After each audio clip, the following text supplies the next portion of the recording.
जो अगर जुलाई अगस्त की बात करें, जुलाई अगस्त सितंबर की बात करें, तो इसके अंदर यही रेंज बना हुआ रहेगा।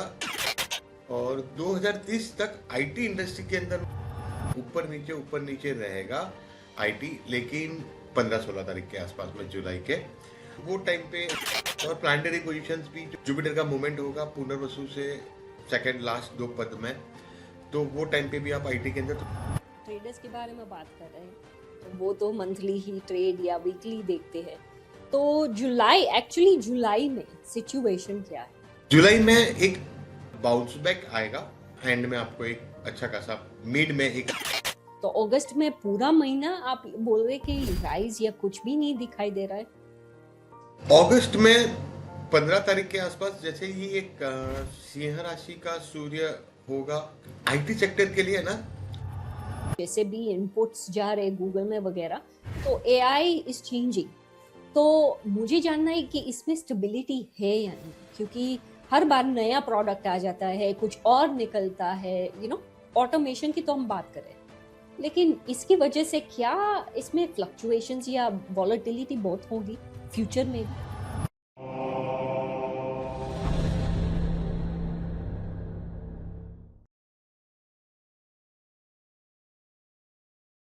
नमस्ते चिंतन जी, वेलकम टू इन हैबिट। कैसे हैं आप सर? नमस्ते श्रुति जी, मैं बढ़िया हूँ। आप कैसे हैं? आपकी तबीयत कैसे है? कोविड हुआ था, अब से बाहर आए। अब ठीक हूँ। हाँ, कोविड हुआ था, अब ठीक हूँ। आज से मैंने पॉडकास्टिंग शुरू किया है फिर से, लेकिन 2 हफ्ते से मैंने सब कुछ बंद कर दिया था। तो you are my first guest since I am back. Oh lucky, lucky me lucky me, अच्छा है, ये बढ़िया चीजें हैं। हाँ, तो चिंतन जी, आज हम बात करने वाले हैं, मिनी पॉडकास्ट करें, और पहले हम बात करने वाले हैं आईटी के बारे में। फिर हम नेक्स्ट पॉडकास्ट में डिफेंस भी रिलीज करेंगे। तो पहले हम आईटी के बारे में शुरू करते हैं। हम कवर करने वाले हैं जुलाई, अगस्त, सितंबर, ये हमारा क्वार्टरली एनालिसिस है। तो चिंतन जी, जुलाई में आईटी का सीन क्या है? आईटी के लिए अगर आप मुझे, आईटी का है ना, प्लानिटरी कोई सपोर्ट नहीं है उतना, बीच बीच में थोड़ा बहुत सपोर्ट आएगा। देखो, जब आईटी का मैं जब बात कर रहा था तो उस समय में मूवमेंट ऑफ नेपच्यून हुआ था, राइट? वो 2030 तक है। तो 2030 तक बाकी के प्लैनेट्स भी है, बाकी के प्लैनेट जब जब सपोर्ट करेंगे तो उतना राइज का एक्सपेक्ट नहीं कर रहा हूँ। एक जो अगर जुलाई अगस्त की बात करें, जुलाई अगस्त सितंबर की बात करें, तो इसके अंदर यही रेंज बना हुआ रहेगा। 26 से लेके 30 का जो आईटी इंडेक्स है ओवरऑल, 23 30 35 तक जा, 31 तक जा सकता है।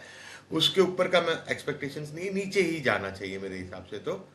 और 2030 तक आईटी इंडस्ट्री के अंदर मैं ज्यादा पॉजिटिव नहीं हूँ। ये तो आपने लॉन्ग टर्म बता दिया, लेकिन जब हम ट्रेडर्स के बारे में बात कर रहे हैं तो वो तो मंथली ही ट्रेड या वीकली देखते हैं। तो जुलाई में सिचुएशन क्या है? जुलाई में एक बाउंस बैक आएगा, जुलाई एंड में, या हाँ, एंड में आपको एक अच्छा खासा, मिड में एक अच्छा खासा बाउंस बैक मिल सकता है 15-16 तारीख के आसपास में जुलाई के। और तो वो टाइम पे है। और ट्रेंड जो है इसके अंदर एकदम पॉजिटिव में, थोड़ा कुछ मैं पॉजिटिव हूँ सितंबर के बाद में। सितंबर के बाद में जुलाई से लेके इसके अंदर भी हाँ, ऊपर नीचे रहेगा आईटी, लेकिन जैसे सारे गिरेंगे वैसे ये गिरेगा, क्योंकि आईटी में इतना अब जोर नहीं है। ट्रांसफॉर्मेशन का टाइम है, कुछ नए प्रोजेक्ट्स आ रहे हैं, तो वो बेस पे थोड़ा मूवमेंट आएगा आईटी के अंदर, डेफिनेटली आएगा अगर आप स्टडी कर रहे हैं तो। और प्लानिटरी पोजीशंस भी जो पुष्य में, ये जुपिटर का मूवमेंट होगा पुनर्वसु से सेकंड लास्ट दो पद में, तो वो टाइम पे भी आप आईटी के अंदर थोड़ा ग्रोथ देख सकते हो। तो वो हिसाब से मैं पॉजिटिव हूँ जुलाई फर्स्ट, ये सेकंड वीक के आसपास में। फिर अगस्त में ठीक ठाक वही रेंज बाउंड में रहेगा, थोड़ा कुछ चेंज आया ऊपर। ओवरऑल 30 के अगर इंडेक्स की बात करूं तो आईटी इंडेक्स 32 तक जा सकता है, उसके ऊपर के चांसेस बहुत कम है। अच्छा चिंतन जी, मैं आपको एक चीज पूछना चाहती हूँ। अगस्त के बारे में आपने बोला कि अब मंदी है, तो अगस्त में पूरा महीना आप बोल रहे कि राइज या कुछ भी नहीं दिखाई दे रहा है। अगस्त में 15 तारीख के आसपास जैसे ही एक सिंह राशि का सूर्य होगा सूर्य सिंह राशि के अगस्त में, हाँ, जुलाई टू अगस्त जैसे सिंह राशि के होंगे तो वो समय में थोड़ा बहुत आपको चेंजेस दिखेगा, थोड़ा पॉजिटिविटी अगस्त के अंदर आएगा, क्योंकि वो कहते हैं ना, कहीं बढ़ने के लिए कहीं उतरना पड़ता है, कहीं नहीं, कहते हैं ना कि ऊंचाइयों के पहले गिरना पड़ता है। तो एक बार ये वापस ऊंचाई पे जाएगा, गिरने के लिए भी तो ऊंचाई पे जाना पड़ेगा। बात सही है। और सितंबर के बारे में देखते हैं, सितंबर में वो भी मंदी है या सितंबर में गेन्स शुरू दिखाई देंगे? अगस्त सितंबर हाई वॉलेटाइल मंथ है ओवरऑल, जो हम पॉडकास्ट में करेंगे।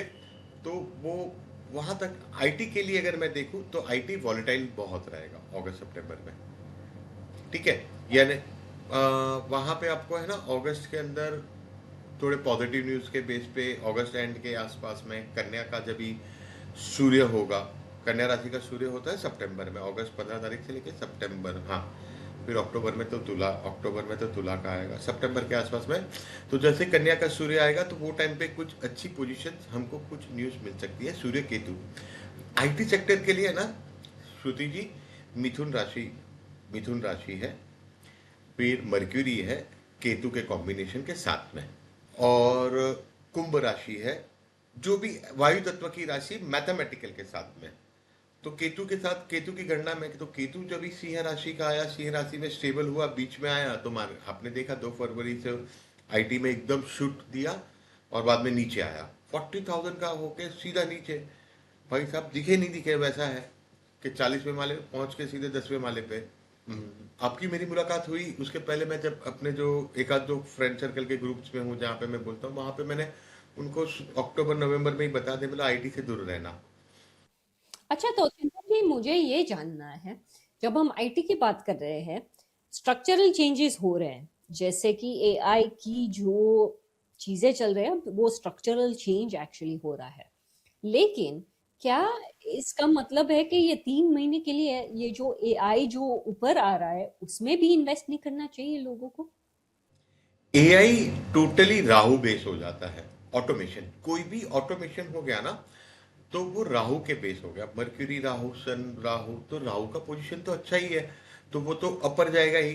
कुंभस्थ राहु है ना, कुंभ राशि का राहु है, तो वो तो अच्छा पोजीशन है अपने नक्षत्र में। तो वो एआई कोई भी ऑटोमेशन, अब देखिए जब भी व्यूअर्स के लिए भी जो एस्ट्रोलॉजी के हैं, जब भी कुंभ राशि से कोई प्लैनेट जाता है, और जो नक्षत्र हैं, सदविशा, सदविशा नक्षत्र हो गया, आद्रा हो गया, आद्रा थोड़ा डिजास्टर वाला हो जाता है, सदविशा हो गया, आद्रा है, और एक उसका नक्षत्र आता है राहु का, स्वाति। इन 3 नक्षत्र से जब कोई ग्रह जाता है तो आप ऑटोमेशन, कुछ ना कुछ अच्छा ऑटोमेशन देखते हो। लेकिन मेरी मेरी मतलब मेरा जो सिचुएशन और मैं जो सोच रही हूँ कि अगर नीचे जा रहा है तो अभी एआई में लोग अगर ले ले लॉन्ग टर्म, तो isn't that a positive news? Yes yes, AI ले ले, और डेटा सेंटर, श्रुतिबेन, हम लोग जब बात करते हैं ना, तो आईटी इंडस्ट्री को सिर्फ एआई से जोड़ के देख रहे हैं। इंडिया आईटी इंडस्ट्री तो क्या है भैया, डेटा सेंटर भी तो दे सकता है ना। तो ये लोग कहीं ना कहीं डेटा सेंटर को मेंटेनेंस का भी काम इनको मिल सकता है, एंड बहुत ह्यूज अमाउंट है। इंडिया सेफेस्ट कंट्री प्रूव होने वाली है आने वाले दिनों में। तो डेटा रिलेटेड जो भी है, आईटी का डेटा हो गया, ये हो गया, क्लाउड का हो गया, तो इंडिया का थोड़े वहां पे बूम है। अभी से मैं सबको वार्न कर रहा हूँ, क्योंकि सब आईटी और एआई के चक्कर में डेटा को भूल रहे हैं। इंपॉर्टेंट इज डेटा, एआई पूरा डेटा पे चलेगा। यू मीन डेटा सेंटर, है ना? यस। वो तो मुझे पता है। और चिप्स के बारे में बात करते हैं, मैंने आई थिंक चिप्स की इन्वेस्टमेंट अभी नरेंद्र मोदी जी जो प्राइम मिनिस्टर है वो यूरोप गए थे। सेमीकंडक्टर का हुआ ना, सेमीकंडक्टर का हुआ, यहाँ पे जो गए थे, नॉर्वे स्वीडन, वहां पे जो गए थे, वहां पे उनको अच्छा टाइप मिला है। देखिए, गवर्नमेंट पॉलिटिकली आप देखो तो गवर्नमेंट बहुत स्ट्रांग है, राइट। हो क्या रहा है, अब हर एक के मुंह से क्या सुन रहे हो कि गवर्नमेंट इन्वेस्टमेंट लेके आ रही है। हमने और आपने बात की थी कि एफआईआई सब जा रहे हैं, एफडीआई जा रहे हैं आज ही, और मैं तभी आपको बोला था मैम, ये बातों पे मत जाइए न्यूज पे, एफआईआई कोई नहीं जा रहा है, री इन्वेस्टमेंट स्टार्ट हुआ है। और आज ही आए 94 point something million dollars invest हुए हैं 2026 में। अब मुझे लग रहा है कि आई एग्री, डेटा सेंटर्स का तो स्कोप बहुत है। और मैंने सेमीकंडक्टर की तो बात अलग हो जाती है, अलग कमोडिटी हो जाती है। लेकिन जब हम आईटी की बात कर रहे हैं, यस आई एग्री कि एआई और डेटा सेंटर्स बहुत इम्पोर्टेंट की बेसिकली जो हम बोल रहे हैं वो रहने वाला है आईटी में। द क्वेश्चन हियर इज कि एआई इज कॉन्स्टेंटली चेंजिंग। अब जैसे भी हम देखते हैं, जैसे भी इनपुट्स जा रहे हैं गूगल में वगैरह, तो एआई इज चेंजिंग। तो मुझे जानना है कि इसमें स्टेबिलिटी है या नहीं, क्योंकि हर बार नया प्रोडक्ट आ जाता है, कुछ और निकलता है, ऑटोमेशन की तो हम बात कर रहे हैं, लेकिन इसकी वजह से क्या इसमें फ्लक्चुएशंस या वॉलेटिलिटी बहुत होगी फ्यूचर में भी? हाँ, एआई में पॉलिटिक्स बहुत होएगा, फ्लक्चुएटिंग रहेगा, क्योंकि एक तय सीमा के बाद में कोई नया आके कुछ बता देगा कि आप कैसे क्वेश्चन पूछ लेते हो आउट ऑफ द बॉक्स के, यानी आप कैसे आउट ऑफ द बॉक्स में क्वेश्चन पूछ लेते हो, है ना? वैसे ये लोग का भी तो आउट ऑफ द बॉक्स आ जाता है कोई ना कोई, अपने को पता ही नहीं, हम लोग को वाकिफ नहीं रहते। देखो ये सारा चीज जो हो रहा है ना, शतभिषा नक्षत्र में जब राहु जा रहे हैं तभी हो रहा है। शतभिषा यानी 100 चीजें एक साथ करना, राइट? अब उसको लिटरली 100 नहीं, लेकिन मल्टीपल थिंग्स तो बोल सकते हैं। तो मल्टीपल थिंग्स पे वर्कआउट हो रहा है, फेलियर्स के भी आपको न्यूज आएंगे, और मैक्सिमम यहाँ पे रूमर्स ज्यादा फैलेगी, आपको बताया कुछ जाएगा और निकलेगा कुछ और। चाहे कोई भी सेक्टर हो गया, आईटी सेक्टर हो गया, सब हो गया, क्योंकि आईटी सेक्टर के अंदर बहुत बड़े स्कोप्स है, बहुत बड़ा इंडस्ट्रीज है। इंडिया आईटी सेक्टर की मैं बात करूं, तो इंडिया की अगर मैं बात करूं, सिर्फ आईटी सेक्टर नहीं, पूरी दुनिया में 2030 तक इंडिया आपको लीड करते दिखेगा on the basis of man power. On the basis of man power हो सकता है आगे वाले आने वाले दिनों में आप देखोगे कि भाई युद्ध भी लड़ रहे हैं तो दो इंडियंस जो है सामने लड़ रहे हैं 2031 में, कि वहां से भी इंडियन अपनी तरफ से लड़ रहा है, दूसरी कंट्री में भी वो इंडियन ही दोनों लड़ रहे हैं, वो कंट्री दूसरी हो सकती है। हर एक जगह पे लेबर, सेम चीज श्रुति बेन, ये जो लेबर की शॉर्टेज है ना, जो लेबर का है, मैंने एक लास्ट ईयर वीडियो बनाया था श्रापित दोष पे। एक सेकंड, एक सेकंड, कौन सी लेबर की शॉर्टेज है? आईटी की?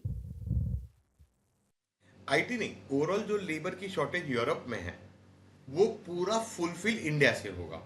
देखिए एक है ना, सब लोग भूल रहे हैं, लास्ट ईयर शनि राहु साथ में थे, शनि और राहु जिसको ये लोग शापित योग करके बहुत चलाए थे। शनि इसे कर्म कारक, काम जो आप कर रहे हो, ठीक है, मैं जो काम कर रहा हूं वो शनि है, उसका फल देने वाला कोई नहीं है, फल फाइनली यम भगवान देते हैं, दैट इज अलग बात। लेकिन वो शनि राहु के साथ मिला, यानी कर्म का कारक राहु से मिला। Rahu is what? ऑटोमेशन। तो वहां से एक स्पार्क आया, वहां पे एक स्पार्क आया लास्ट ईयर, तभी मैंने वीडियो बना के बोला था कि जो व्यक्ति काम करवा सकेगा वो टिकेगा इंडस्ट्री में।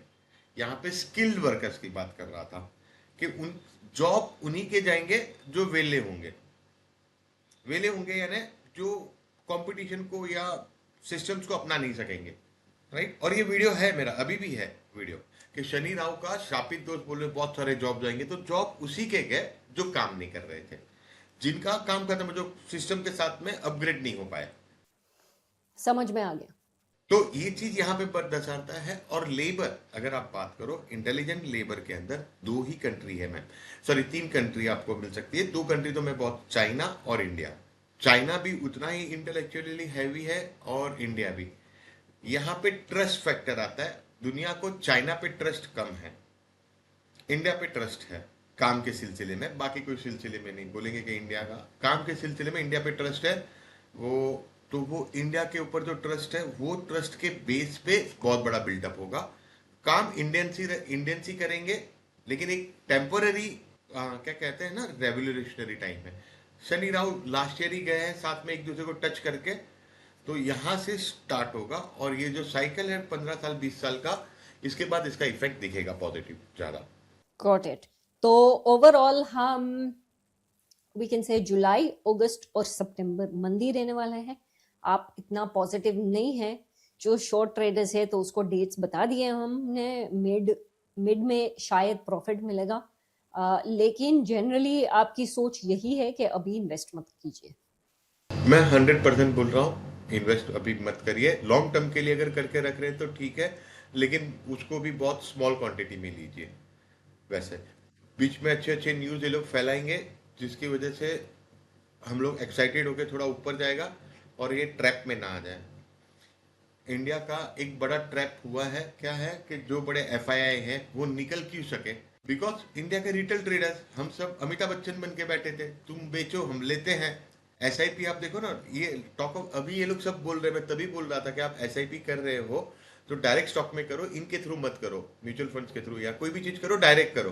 म्यूचुअल फंड अच्छा है, मैं उसका बुराई नहीं करना चाहता हूँ, मेरी क्षमता भी नहीं है वो। लेकिन ये जो डायरेक्ट आप इन्वेस्टमेंट कर रहे हो तो ठीक है, दो चार लेते हो तो उसके बाद बेचने के लिए कुछ था ही नहीं ना, वो बेचता किधर। अब क्या है, हमने एसआईपी कर करके रखी है और ये एफआईआई सारे बेच के जा रहे हैं, अपने को ही अपना माल। अच्छा है, ये बहुत अच्छी रिटर्न्स देगा आगे चल के, लेकिन समय देना पड़ेगा इसको। Okay. Chintan ji, we conclude our mini podcast for IT. So thank you so much. Thank you very much Shruti में।